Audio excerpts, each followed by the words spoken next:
नमस्कार दोस्तों, आज रिव्यू करते हैं भूल भुलैया 2 के बारे में। 2004 में भवानीगढ़ राजस्थान के एक पुराने हवेली में कुछ पावरफुल तांत्रिक और पंडित लोग मिलकर एक पवित्र रिचुअल कर रहे होते हैं। तभी एक एविल स्पिरिट मंजुलिका अपनी आत्मा से हवेली में हलचल मचाने लगती है। उसका मकसद है अंजुलिका, जो फैमिली की बहू थी, उस पर हमला करना। एक तांत्रिक वक्त पे आके मंजुलिका की आत्मा को एक कमरे में बंद कर देता है और दरवाजे पर एक त्रिशूल और रक्षा सूत्र लगाकर उस आत्मा को सील कर दिया जाता है। उसके बाद पूरी फैमिली सेफ्टी के लिए हवेली छोड़ देती है। 18 साल बाद हिमाचल प्रदेश में रूहान रंधावा की मुलाकात रीत ठाकुर से होती है। रीत भवानीगढ़ जा रही होती है चंडीगढ़ के रास्ते अपने फियांसे सागर से शादी करने, लेकिन वो शादी से खुश नहीं होती। दोनों एक म्यूज़िक कार्निवल अटेंड करने के लिए अपना सफ़र बीच में रोक देते हैं और बाद में पता चलता है कि जिस बस में उन्हें जाना था उसका एक्सीडेंट हो चुका है और सब लोग मर गए। रीत के घर वालों को लगता है कि रीत भी मर चुकी है। रीत जब फ़ोन पे घर बात करती है तो एक्सीडेंटली सुन लेती है कि उसकी छोटी बहन त्रिशा और उसका फियांसे सागर एक दूसरे से प्यार करते हैं। रीत डिसाइड करती है कि उन दोनों को एक होने का मौका देना चाहिए, इसलिए वो अपनी मृत्यु की गलतफहमी को कंटिन्यू करती है और रूहान के साथ भवानीगढ़ चली जाती है। रूहान को हवेली क्रीपी सी लगती है, लेकिन रीत उसे फोर्स करती है कि वो उसके साथ वहाँ छिपे। तभी छोटे पंडित, एक लोकल प्रीस्ट, देख लेता है कि हवेली के दरवाजे खुले हैं। वो ठाकुर परिवार को इन्फॉर्म कर देता है। घर वाले हवेली के अंदर जाते हैं और रूहान को देखकर पूछते हैं कि क्या हो रहा है। रूहान झूठ बोलता है कि रीत की आत्मा उसे यहाँ ले आई और उसकी अंतिम इच्छा है कि उसका परिवार दोबारा अपने एंसेस्ट्रल मेंशन में रहे और त्रिशा की सागर से शादी हो जाए। सब रूहान की बात मान जाते हैं और त्रिशा की सागर से शादी फिक्स कर देते हैं।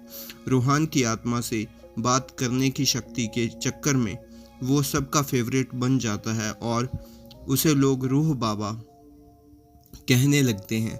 रीत और रूहान अच्छे दोस्त बन जाते हैं। जब रूहान उस कमरे के पास जाता है जहां मंजुलिका बंद थी, तो अंजुलिका, रीत की भाभी, उसे वार्न करती है। वो बताती है कि मंजुलिका उसकी जुड़वा बहन थी। फ्लैशबैक में पता चलता है कि दोनों बहनें भगवानीगढ़ तब आई थी जब उनके पिताजी देवांशु को ठाकुरों का अकाउंटेंट बनाया गया था। देवांशु हमेशा अंजुलिका की तारीफ करता था, इस वजह से मंजुलिका को जेलसी होने लगी। दोनों बहनें उदय ठाकुर से प्यार करने लगी, लेकिन उदय ने अंजुलिका को चुना। मंजुलिका ने ब्लैक मैजिक सीखना शुरू कर दिया। उदय और अंजुलिका की शादी की रात मंजुलिका ने देवांशु को मार दिया क्योंकि उसे सच का पता चल गया था। फिर मंजुलिका अंजुलिका को भी मारने गई, लेकिन अंजुलिका ने सेल्फ डिफेंस में उसे चाकू मार दिया। लेकिन मंजुलिका की आत्मा फैमिली के पीछे पड़ गई। उसने उदय को बालकनी से गिराकर पैरालाइज कर दिया। बाद में तांत्रिक ने मंजुलिका की आत्मा को बंद कर दिया था।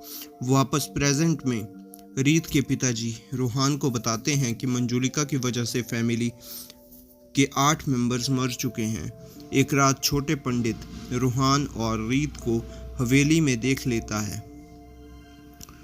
वो अपने बड़े भाई, बड़े पंडित और भाभी के साथ मिलके हवेली में सच का पता लगाने के लिए निकल पड़ता है। रीत जानती है कि कोई मंजुलिका के कमरे में नहीं जाएगा, इसके लिए वो वहाँ छुप जाती है। छोटे पंडित की बातें झूठ साबित होती हैं।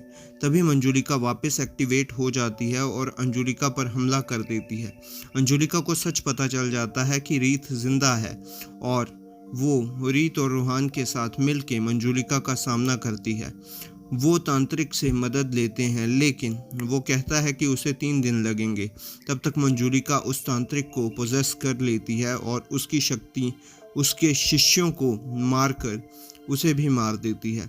रूहान भी एक बार मंजुलिका से टकराता है और डर के मारे छत से गिर जाता है। फिर रूहान वापस आता है बंगाली में बोलते हुए और कहता है कि वो मंजुलिका बन गया है। ठाकुर फैमिली देख लेती है कि रीत जिंदा है। रूहान अंजुलिका पर हमला कर देता है, लेकिन अंजुलिका रीत को होस्टेज बनाकर कहने लगती है कि अगर उसने अटैक किया तो रीत को मार देगी। वो रूहान को अंजुलिका कहकर बुलाती है, जिससे सब कंफ्यूज हो जाते हैं। तब रूहान सच बताता है कि वो पोजेस्ड नहीं है, सब एक्टिंग थी। असली अंजुलिका 2004 में ही मर चुकी थी, जो आज तक सबके साथ रह रही थी। वो असली में मंजुलिका थी, जो ब्लैक मैजिक से अंजुलिका की आइडेंटिटी चुरा चुकी थी। 2004 में मंजुलिका ने देवांशु को मार दिया और अपने तांत्रिक साथी के साथ मिलकर अंजुलिका पर मैजिक का असर डाला। अंजुलिका ने जिसे मारा वो एक्चुअली रियल अंजुलिका थी। जब उदय को सच पता चला तो मंजुलिका ने उसे बालकनी से गिरा दिया। उसने उन 8 फैमिली मेंबर्स को भी मार दिया जिनको सच पता चल चुका था। प्रेजेंट में अंजुलिका की आत्मा वापस आती है और मंजुलिका पर हमला कर के उसे उसी कमरे में दोबारा बंद कर देती है। अंजुलिका की आत्मा अपने परिवार से एक इमोशनल मोमेंट शेयर करती है, रूहान का शुक्रिया करती है और सबसे कहती है कि वो अब जा सकती है, उसे अब मंजुलिका से हिसाब चुकाना है। आखिर में अंजुलिका की आत्मा मंजुलिका को टॉर्चर करके मार डालती है। ठाकुर परिवार वापस चला जाता है और हवेली एक बार फिर से सुनसान हो जाती है। तो दोस्तों, ये मूवी ठीक ठाक थी।